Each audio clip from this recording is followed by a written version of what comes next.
हरे कृष्णा। आप सभी को पार्श्व एकादशी की बहुत सारी शुभकामनाएं। इस एकादशी को हम परिवर्तिनी एकादशी या वामन एकादशी भी कहते हैं। तो श्रीला प्रभुपाद एकादशी के बारे में बताते हैं कि जो भी हम भगवान कृष्ण को सुप्रीम पर्सनैलिटी पूर्ण पुरुषोत्तम भगवान कृष्ण को प्रसन्न कोई करना चाहते हैं तो उनको एकादशी का व्रत अवश्य पालन करना चाहिए। और जो भी कृष्ण भक्ति में प्रगति करना चाहते हैं तो उनको जो महीने में 2 एकादशी आते हैं या द्वादशी भी जो अगर कभी पढ़ते हैं तो उनको पालन करना चाहिए। ये श्रीमद् भागवतम के 9वां स्कंद के 4था अध्याय के 29वां श्लोक में श्रीला प्रभुपाद ये एकादशी के बारे में बताते हैं। तो एक बार राजा युधिष्ठिर भगवान कृष्ण से पूछते हैं कि जो भाद्रपद माह के शुक्ल पक्ष में जो एकादशी आते हैं वो एकादशी का नाम क्या है, ये एकादशी पालन करने से क्या फल प्राप्ति होते हैं और इस एकादशी में भगवान के कौन से रूप की पूजा की जाती है। ऐसा जब प्रश्न करते हैं तो भगवान कृष्ण उसका उत्तर देते हैं कि भाद्रपद माह के शुक्ल पक्ष में जो एकादशी आते हैं हे राजन, उसका नाम जो है वो परिवर्तिनी एकादशी या पार्श्व एकादशी या इसको वामन एकादशी भी कहते हैं। ये एकादशी बहुत शुभमय और मुक्ति प्रदान करने वाली और सारे पापों को हरण करने वाली एकादशी है। भगवान जो 4 माह के लिए योग निद्रा में चले जाते हैं, आज के दिन में ही भगवान क्या करते हैं, अपना जो पार्श्व जो है वो बदलते हैं लेफ्ट टू राइट, इसलिए इसको परिवर्तनीय एकादशी भी कहा जाता है। तो किंग राजा युधिष्ठिर ये सुन के भगवान कृष्ण से पूछते हैं कि आप कैसे योग निद्रा में जाते हैं और आपका पार्श्व कैसे बदलते हैं और आप बलि महाराज को आप नागपाश में कैसे उनको बांध दिया, तो ये सब मुझे विस्तृत रूप से बताइए।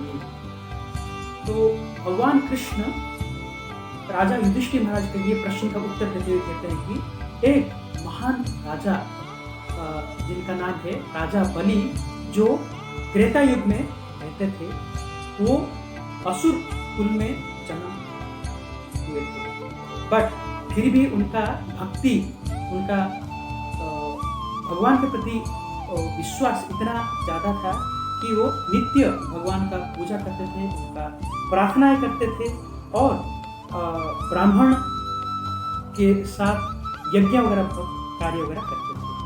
तो ये कार्य वगैरह सब करके वो इतना शक्तिशाली हो गए कि वो उन्होंने इंद्र को भी परास्त करके स्वर्ग लोक को जीत लिया और वहाँ का राजा बना। तो इंद्र और बाकी देवताओं के साथ और मुनि ऋषि गण के साथ भगवान के पास जाके वो प्रार्थनाएं अर्पण करने लगे। तो उनका प्रार्थनाएं सुन के मैं एक ब्राह्मण के रूप में, वामन देव के रूप में मैं वहाँ जन्म लिया और उनके यज्ञस्थली पर मैं एज ए ब्रह्मचारी के रूप में मैं वहाँ पहुँचा।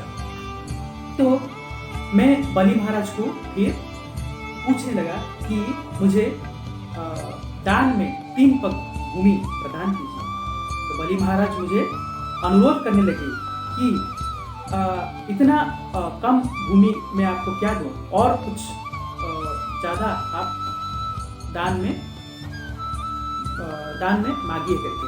तो ये बात सुन के मैं लेकिन मैं स्थिर रहा अपना जो भी दान के लिए मुझे चाहिए और मैं उसी में संतुष्ट हो करके उनको जैसे ही बताया तो बलि महाराज और उनकी पत्नी विंध्यावती मुझे 3 पग भूमि देने के लिए भूमि अर्पण किया। जैसे ही उन्होंने ये 3 पग भूमि अर्पण किया, मैंने अपना रूप, क्योंकि मैं स्वयं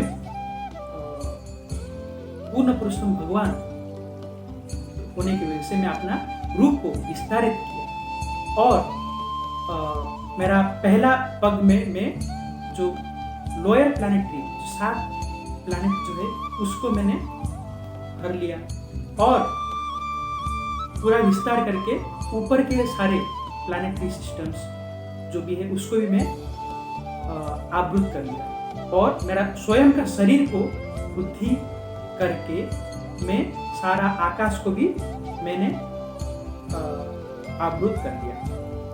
तो फिर मैं बलि महाराज को पूछा कि मेरा तीसरा पग कहाँ रखूं? तो बलि महाराज ने बोला कि बहुत ही नम्रता के भाव से विनम्र होके हाथ जोड़ के उन्होंने बोला कि मेरे सिर पर आप अपना तीसरा पग जोड़ रखिए। तो ऐसा सुन के मैं अपना तीसरा पग जो है उनके सिर के ऊपर रख के उनको पाताल लोक दे दिया। तो ऐसा नम्रता विनम्र भाव देख के आत्मनिवेदनता देख के मैं बहुत प्रसन्न हुआ और उनको मैं ये आशीर्वाद दिया कि मैं आपके साथ नित्य आपके साथ रहूँगा। तो ऐसा ये बलि महाराज का कथा है। आज के दिन में जो पाताल लोक में बलि महाराज जो है वामन देव का स्थापना करते हैं। तो ये जो चतुर्मास का पीरियड जो रहता है शयन एकादशी से लेकर उत्थान एकादशी जो है इस एकादशी में जब भगवान योग निद्रा में रहते हैं तो हमको जितने भी स्पिरिचुअल एक्टिविटीज पायस एक्टिविटीज वगैरह करना चाहिए। और आज के दिन जो है भगवान अपना पार्श्व जो है वो बाएं से राइट के दाएं तरफ करते हैं। इसलिए जो ये एकादशी पालन करता है उसको 1000 अश्वमेध यज्ञ का जो फल मिलता है ये प्राप्त होता है इस एकादशी से। तो इसलिए आप सभी को अनुरोध है कि ये जो वामन एकादशी है पार्श्व एकादशी है परिवर्तनी एकादशी है इसको अच्छे से पालन कीजिए।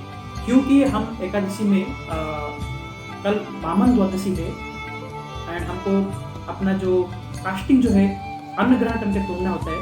तो वही जो फास्टिंग जो है वो आज हम करेंगे टिल 12 o'clock तक।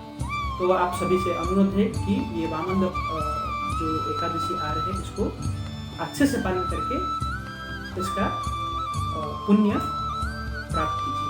हरे कृष्णा।